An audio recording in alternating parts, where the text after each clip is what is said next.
सिंघानिया परिवार का नाम जयपुर के नामचीन लोगों में शुमार था। जैसा प्रतिष्ठित उनका नाम था, वैसा ही आलीशान और बड़ा उनका बंगला भी था। और इसी बंगले के दरवाजे पर आज एक नवविवाहित जोड़ा गले में वरमाला डाले खड़ा था, जिसे देखकर आसपास के लोग वहां भीड़ लगाने लगे थे। और तभी एक चीख सुनाई देती है। मम्मी मम्मी देखो तो भैया किसके साथ खड़े हैं। Oh my God, if I am not wrong, ये मनोज की बेटी है ना? कौन मनोज भाब्स? वो कियारा डार्लिंग, भूल गई। जब हम कार से पुराना मार्केट के चौराहे को क्रॉस करते हैं, वहाँ एक छोटी सी टेलरिंग की शॉप पड़ती है। अरे वहाँ जो मनोज बैठा रहता है, अरे वही मनोज जिससे हमारे नौकरों के कपड़े सिलवाए जाते हैं, उसी की बेटी के साथ तो खड़ा है तुम्हारा भैया। बहुत ऊंची नाक की थी ना शकुंतला, कट गई ना नाक। अरे बहुत ऊंचा बोलती थी। हम तो अपनी जात बिरादरी और स्टैंडर्ड के बाहर की लड़की लाएंगे नहीं।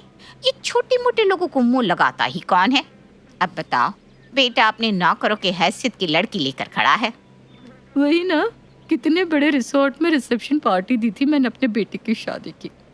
उसमें भी मेरी बहू के मायके से आए डायमंड सेट को फीका बता रही थी शकुंतला। अब पता चलेगा इसे। और तभी अपने कमरे से निकलकर शकुंतला हॉल में आती है। शांत, मैं अच्छी तरह जानती हूँ अपने बेटे को। वो ऐसा कुछ भी नहीं करेगा जिससे उसके परिवार के नाम की हानि हो। बताओ रोशन, कौन है ये लड़की? ये मेरी पत्नी और इस घर की छोटी बहू है माँ। किसी गरीब पर दया करने का मतलब ये नहीं होता कि उसे उठाकर अपने घर ले आओ।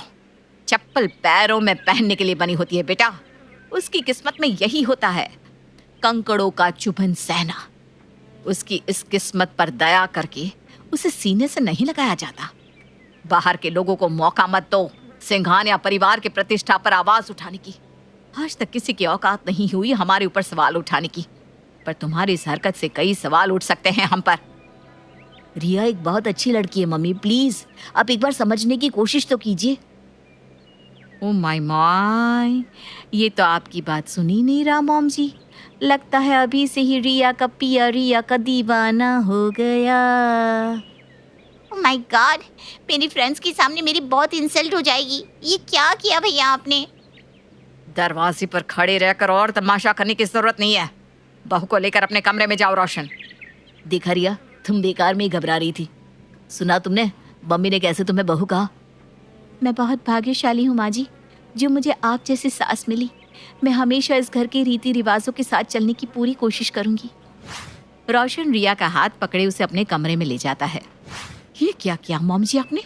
किसी सिलाई वाले की बेटी को अपने घर की बहू बना लिया। ओ माय गॉड, मेरे मायके वालों के सामने मेरी क्या इज्जत रह जाएगी? क्या सोचेंगे वो कि मेरी देवरानी इतने गरीब घर की है? अब इस लड़की को घर लाया है तो सबके सामने एक बड़ी सी पार्टी भी करनी पड़ेगी। तब क्या बताएंगे हम कि किस खानदान की है ये लड़की? दिमाग बहुत छोटा है तुम्हारा, इसीलिए तो इस घर की चाबी आज भी मेरे पास ही है। अभी रोशन जोश में है, प्यार के जोश में, और इस वक्त अगर मैं उसके खिलाफ गई तो मेरा बेटा मेरे हाथों से चला जाएगा। हमारा आधा से ज्यादा काम अभी रोशन ही संभाल रहा है, और इस पॉइंट पर मैं अपने बेटे को खोना अफोर्ड नहीं कर सकती। तूफान से लड़ा नहीं जाता। जब तूफान से लड़ना आपके बस में ना हो तो उसे शांत होने का वक्त देना चाहिए। तो आप कुछ भी नहीं करोगे? मतलब अब मुझे उस 2 कौड़ी की लड़की को भाप्स बोलना पड़ेगा?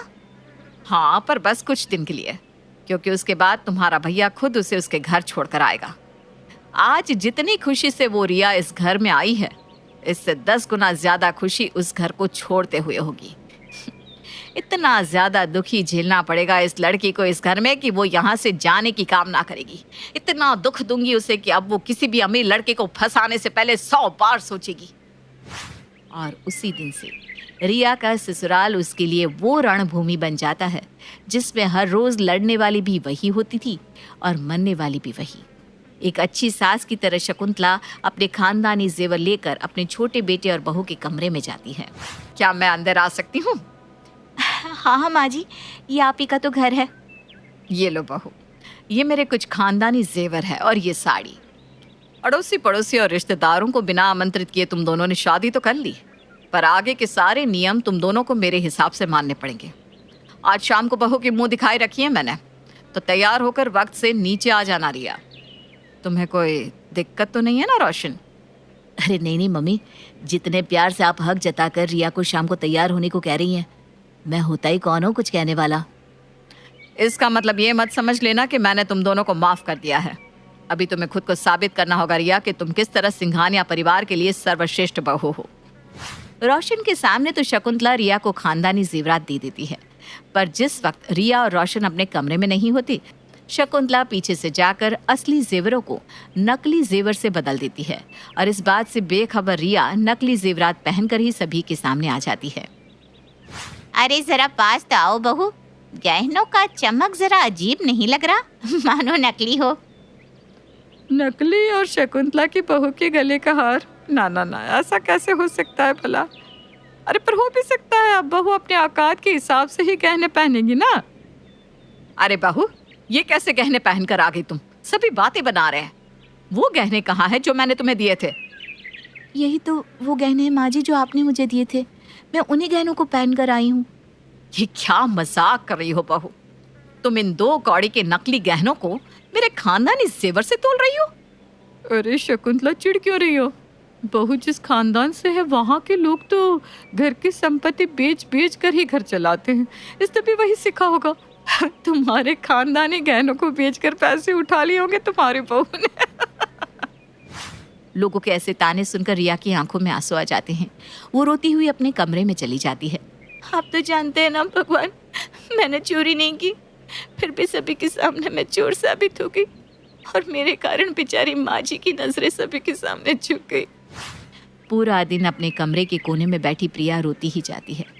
अगले दिन वो उठकर सबसे पहले रसोई में खाना बनाने जाती है। अरे छोटी बहू रानी, आप क्यों रसोई में आ गई? किसी ने देख लिया तो बेकार में हम पर आफत आ जाएगी। इस घर में नौकरों के अलावा रसोई में कोई नहीं आता। ये क्या बात हुई भला? रसोई में तो माँ अन्नपूर्णा का वास होता है और घर की बहू के खाना बनाने से घर में समृद्धि आती है। हटो, आज खाना मैं ही बनाऊंगी। रिया कामकाज में माहिर तो थी ही। वो सभी के लिए खाना बनाकर बाहर डाइनिंग टेबल पर लगा देती है। ब्रेकफास्ट के वक्त सभी आकर डाइनिंग टेबल पर बैठ जाते हैं। रानी रामू, कहाँ मर गए तुम दोनों? सिंघानिया परिवार के रूल्स और रेगुलेशंस भी धोकर ड्रेन कर दिए क्या? अगर डाइनिंग सेट का कोई प्लेट खो गया था तो इस डाइनिंग सेट को भी फेंक देना था। कौन परोसता इस तरह खाना? 2 प्लेट अलग तरह के, बाकी 2 प्लेट अलग तरह के, और 1 प्लेट तो किसी और ही सेट का है। क्या मजाक है ये सब? नहीं भैया, इसमें इनकी कोई गलती नहीं है। मैं तो स्टील के बर्तनों में खाना देने वाली थी, फिर मुझे याद आया कि अमीरों के घर में ऐसे रंग बिरंगे बर्तनों में खाते हैं, इसलिए मैंने ऐसे बर्तनों में खाना दे दिया। देख लो रोशन, ये है तुम्हारी चॉइस। इस लड़की को ये भी नहीं पता कि डाइनिंग रूल्स क्या होता है।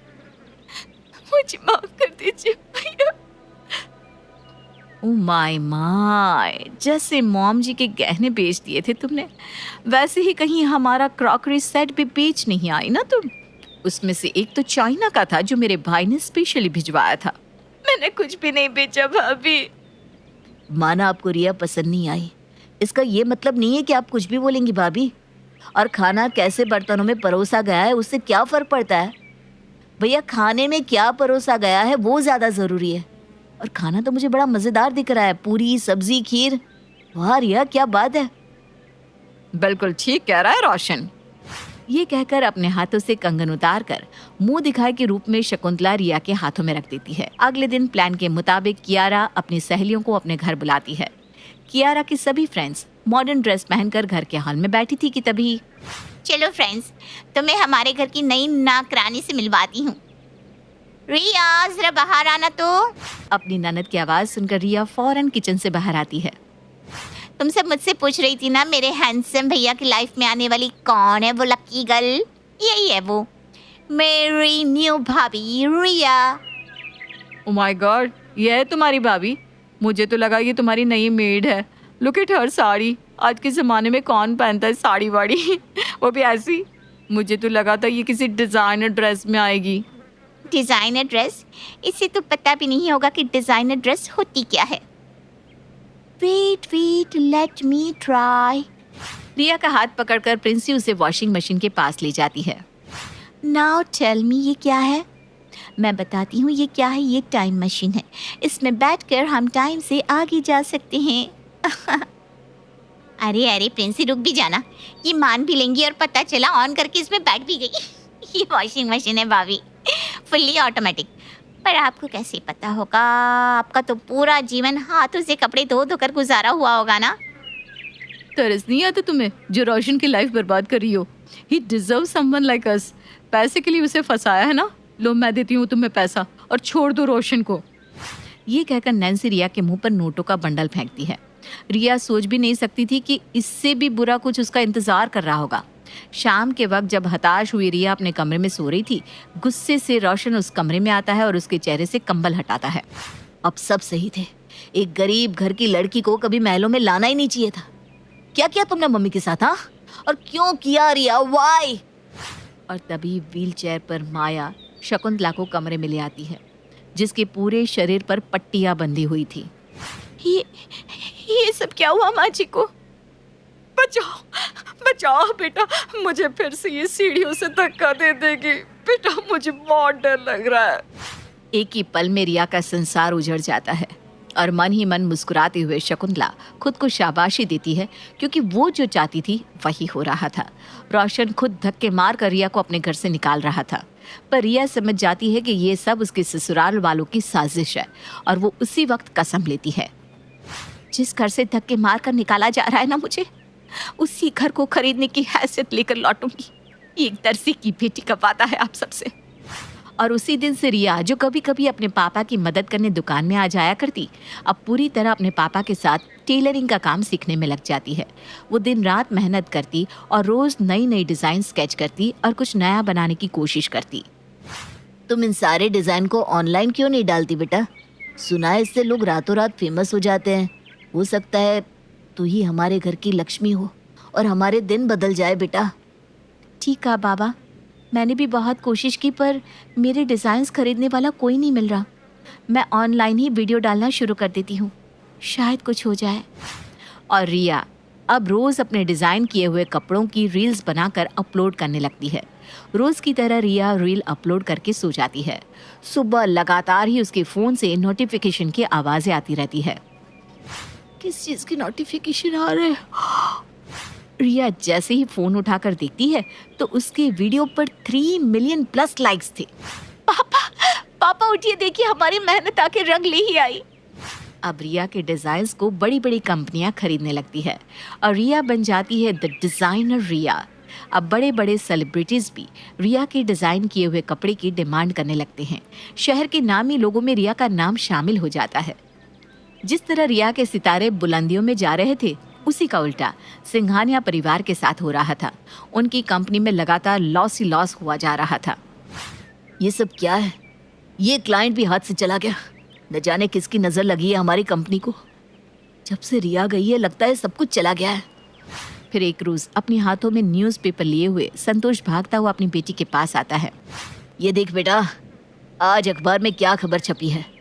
वो सिंघानिया परिवार का बंगला कल नीलामी होने वाली है उसकी। उनकी करनी की सजा दे रहा है भगवान उन्हें। अरे भाई, पाप का घड़ा कब तक ना भरता। देखो लिखा है, पूरा परिवार सड़क पर आ गया है। कर्जदारों से लिए पैसे चुकाने के लिए उन्हें अपना सब कुछ बेचना पड़ रहा है। तो कल एक प्रॉपर्टी खरीद ले बाबा। और अगले दिन ठीक सुबह 8 बजे शुरू हो जाती है सिंघाना हाउस की नीलामी। बोलियां पर बोलियां लगती जाती है।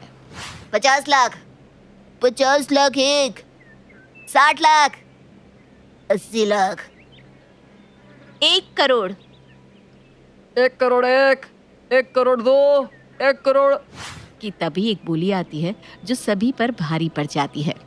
10 करोड़। रिया, भाभी बहू बहू इस घर को बचा ले बहू। इसी घर में तो तू बहू बनकर आई थी। और धक्के मारकर निकाली भी गई थी माँ जी, भूल गई क्या आप? 10 करोड़ 1, 10 करोड़ 2, 10 करोड़ 3। ये घर रिया जी का होता है। सिंघानिया हाउस की नई ऑनर को कांग्रेचुलेशंस। और जैसे रिया अपने नए घर में आती है, उसके ससुराल के सभी लोग उसके पीछे पीछे सिंघानिया हाउस में आ जाते हैं। बाबा, मैं क्या सोच रही हूँ कि इस छोटे से घर का हम करेंगे क्या? अपने नौकरों को दे देते हैं। वैसे माया, मैं इसी दर्जी की बेटी हूँ जो आज इतनी काबिल है कि ये घर जो आप लोगों के लिए आपकी शान का प्रतीक था ना, अपने नौकरों को दे सकती हूँ। ये सब तुम क्या बोल रही हो रिया? आपको रहना है ना इस घर में, यही घर तो आपकी शान का प्रतीक था, तो आप लोग रह सकते हैं इस घर में, मुझे कोई प्रॉब्लम नहीं है। हाँ, इस घर का सारा काम आपको करना पड़ेगा, फिर इस घर में नौकर नहीं रहेंगे, जो होंगे आप लोग ही होंगे। हमारी प्रॉपर्टी जरूर चली गई है, पर हमारा आत्मसम्मान नहीं गिरा कि हम ऐसा काम करें। वही तो, इसी तरह मेरा भी सेल्फ रिस्पेक्ट आप लोगों को माफ करने की गवाही नहीं देता, पर मैं आप लोगों की तरह गिर नहीं सकती ना, इसलिए ये घर आपको भीख में दे देती हूँ। बहू मुझे माफ कर दे। रोशन को मैंने सब कुछ बता दिया कि किस तरह मैंने तुझे गलत इल्जाम में फंसाकर इस घर से निकाला। रिया, मैं बहुत शर्मिंदा हूँ। मुझे जब मम्मी ने बताया कि ये सब उनकी साजिश थी तो मैं कैसे आता तुम्हारे पास। तब तक बहुत देर हो चुकी थी, बहुत दूर जा चुकी थी तुम रिया।